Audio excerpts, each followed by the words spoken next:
think the motive for this call, right?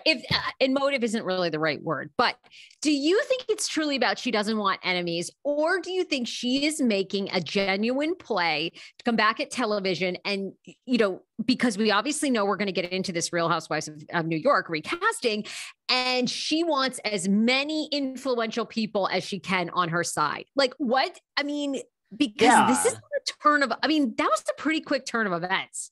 Not even a text. I would have been like a text, like, hey, heard you talking about me or whatever, I don't want enemies. Like, I would love to connect with you sometime. No, that's probably like new school. Jill Zarin's a little old school, so maybe the phone call is the move. But did you think afterwards, because you yourself are really good at that. You're good at seeing different angles. Do you think there was another angle? Yes, 100%. I do, but that's not me shading her at all. I 100% think that. Like, I'm not, I don't think, yes, 100%. And listen. What do you think the other angle is? What do you think Well, and also this episode of ours came out the day after this RHONY news was announced. And I told Jill, like, this really isn't me clickbait. This episode was scheduled. So it just happens that it's the next day. But no, I 100% think that her calling me has something to do with that. But I don't think that's a bad thing. I think that, look, I'm always honest. And we even kind of talked about that. Like, I think, look, and we're going to get into it, but I think that there is this announcement about this OG show. I have a lot of feelings about this OG show. I've spoken to a lot of housewives this week, but I do feel that a door that I personally don't think was ever open for Jill on the main show, which I will stand by, like this incarnation with Luann and Ramona and Ebony and Leah. I personally don't think Jill was ever going to come back to that show. That's just my honest opinion. It's nothing personal against her. It's thinking like a producer for a lot of reasons. I don't think so. I think this news, which could be bad for a lot of people, I think could potentially be good for Jill if the show ever happens, which we're going to get into. But I do think that, but is that a bad thing? Like, look, I think this is just my opinion for when Jill Zarin listens to this episode. This is nothing I wouldn't say to her face. I'm just honest. I think like a producer, I think that Jill has learned, and I don't think that's a bad thing. I think that, you're on a show and then you're off. And it's almost like you need to be off for so long to realize the things you did wrong. And everyone did things wrong. You don't think Ramona didn't do something wrong that now she doesn't have a job as of right now today? Like, so I personally think that Jill has learned things, through Bethany and Andy. And so what is wrong with that? A humble woman who says, I'd like to maybe be a part of this. And I think the right way to do it is to keep my head down and not make any comments and just focus on my mask business with my daughter and live my life and promote Girls Trip 2 and let this come to me if it's card. So why would she want me on her bad side? And so I do think there is this ulterior motive, but I don't think that's a bad thing. It's still, she's picking up the phone and calling. Like, how respectful is that? And right, like, you don't need me a thorn in your side when you're trying to get this. And I don't really need her. Like, I'd like her. Of course, since I work 24/7, I did turn this into the like, hey, Jill, you should just come back on the podcast. Yes, she should. And she should. I did ask her. And like, I'm not coming for her. I'm not. And so, maybe shame on me. Like, I've had Luann on 3 times.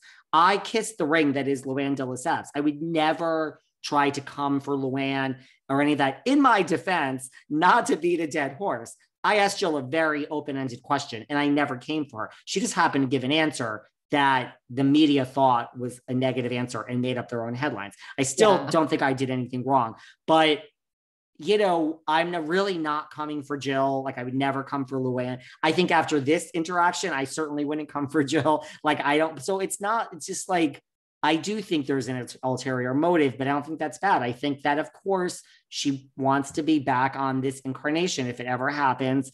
And I think that, listen, when you think of who are we going to look to from the OGs, and I don't know how you could have that without Jill as one of the 5. And, if Andy's really saying, if we want a real group of people that hang out and know each other, it is. Luann and Jill are close.